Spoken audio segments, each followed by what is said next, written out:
the moon phases. And we've touched on this before a little bit in detail with us as being females in this lifetime, how to navigate your cycles, your emotions, on how big or small moon is of what we are physically seeing with our two eyes.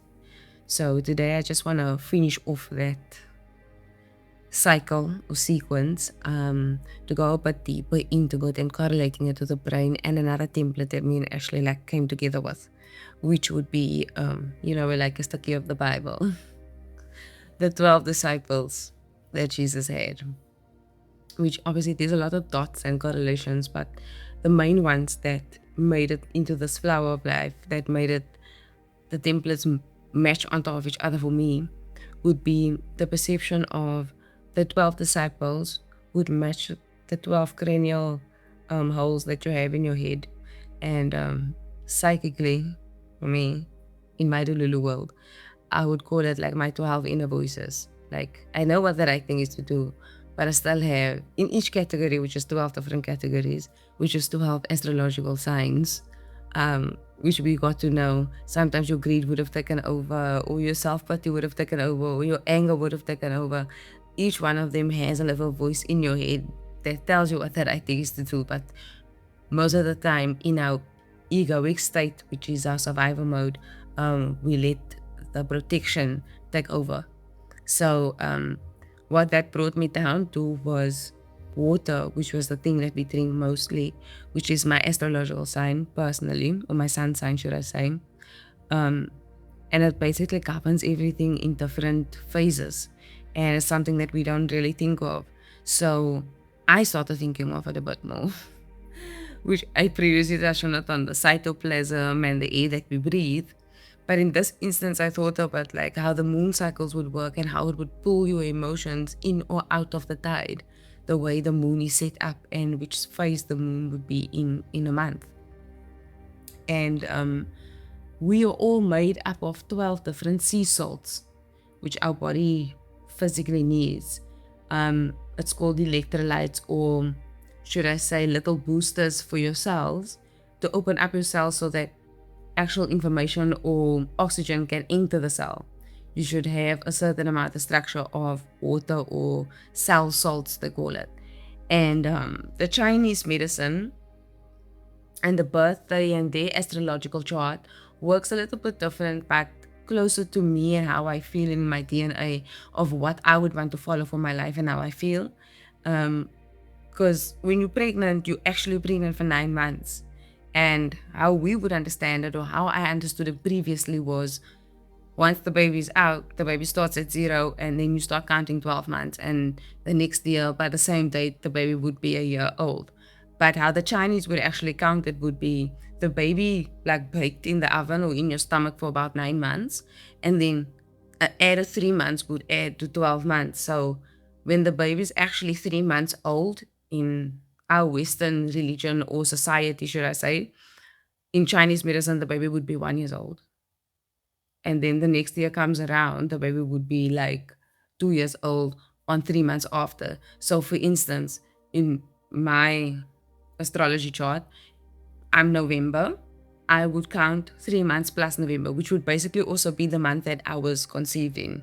So November, December, January, February. So February month, so when I was 3 months old, that would have been like my first birthday in Chinese. So I'm counting like our daughter's birthday like that, like mentally, because they also go on the lunar cycle, which is a 28-day month and not a 31 or 30-day month, which is the same as a female cycle of when you would have your monthly or not. So yeah, I would go on that. But anyway, so the 12 salts I wanted to get into, the significance in this was you 9 months baked. So everything that your mother ate for that 9 months, the season, whatever it was, it is in a system, which means it's in your DNA. If you had to correlate it downwards to you, because you are in her belly and you would be consuming anything that she's consuming.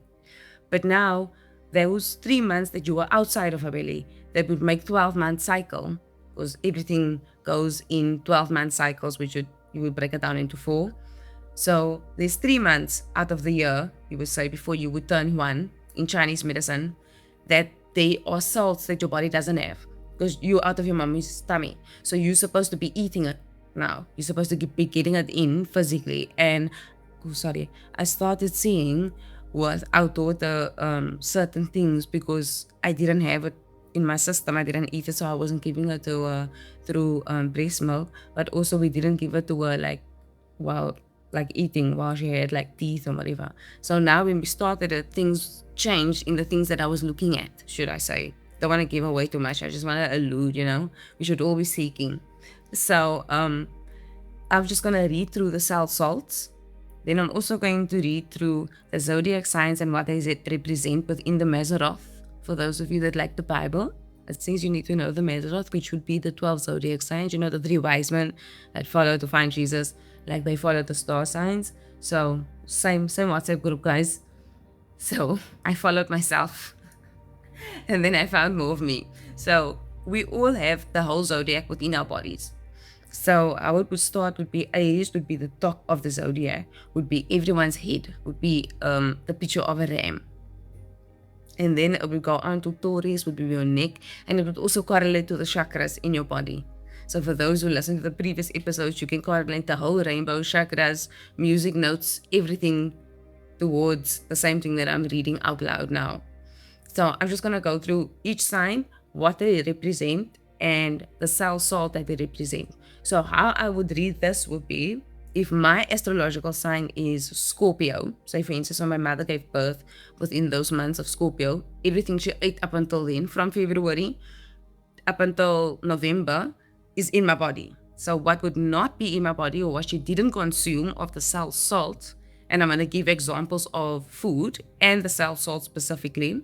So I'll go for myself. So Scorpio would be the cell salt of calcium sulfate, would be that cell salt. So that's the month I was born in.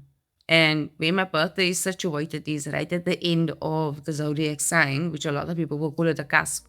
But that just means that the zodiac sign has been completed. So whatever she had to be eating, she ate up until that date. And it was the last that she should have for my DNA structure in my body to be completed, basically. So I would count 3 months after that. So 3 zodiac signs after my mother's birth. Sorry, I just need to take a break. Thank you for whoever gave me a notice.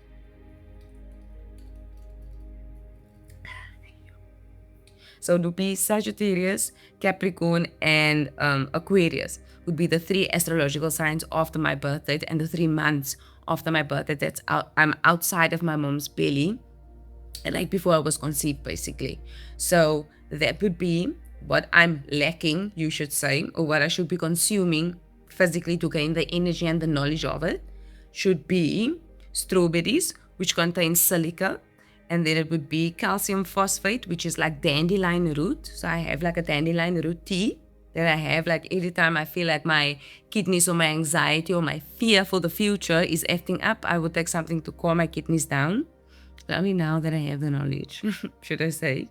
And then the last one for Aquarius would be sodium chloride, you would find it in ripe figs. So you would see the time of the year. I was just born, the figs are like, we have a fig tree. The second figs are about to like start blossoming. And I know I was outside of my mother's belly. So whatever is ripe in the season is what my physical body and thought process is lacking. So for all of us, I'm going to read it out from Aries and then just what you should be eating. So if you know your astrological sign, just count 3 astrological signs after. And obviously what correlates to what you should be eating. Oh, I was just showing me I should be calming down. Sorry. So Aries would be potassium phosphate. So that will be Brazil nuts. Then Taurus would be sodium sulfate. That's kale. You would find that in kale. Then Gemini would be potassium chloride, and you will find that in apples. And Cancer would be calcium fluoride, to be in mushrooms. And Leo would be magnesium phosphate, it's in cherries. And Virgo would be potassium phosphate, that is in onions. Libra is sodium phosphate. Pardon, thank you for the knowledge. Thank you. We would know Libra. Libra was sodium phosphate, that would be in tomatoes. Scorpio calcium phosphate, that's cucumbers. Sagittarius is silica, strawberries. And Capricorn, calcium phosphate, dandelion. And Aquarius is sodium chloride, would be figs. And the last one is Pisces, which is phosphorus, ferrous. I don't know how you pronounce his name. How do you pronounce it? Ferrous? Ferrous. Ferrous. Ferrous. Yeah. Ferrous phosphate, which would be in blueberries.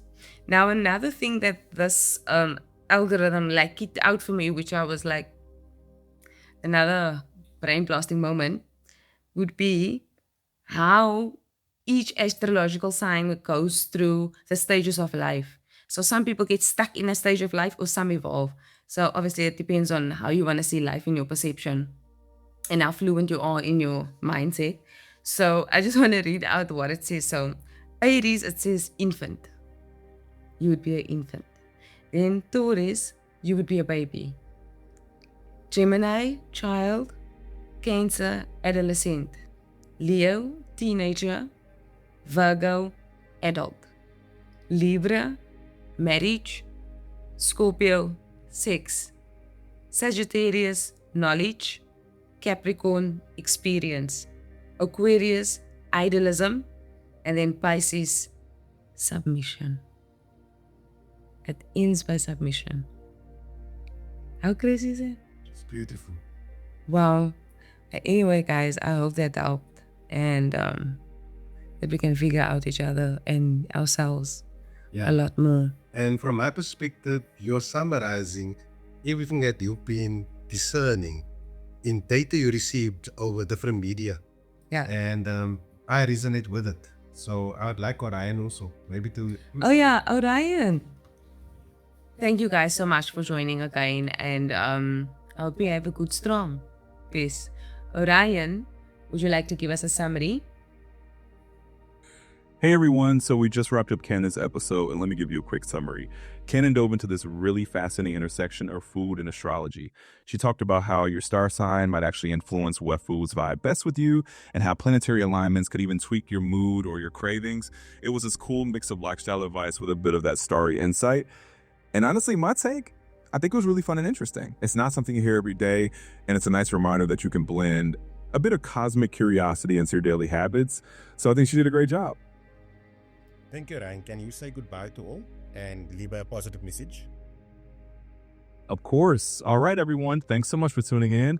We appreciate you being here. As always, keep shining, stay curious, and remember there's always a little bit of stardust in your everyday life. We'll catch you next time.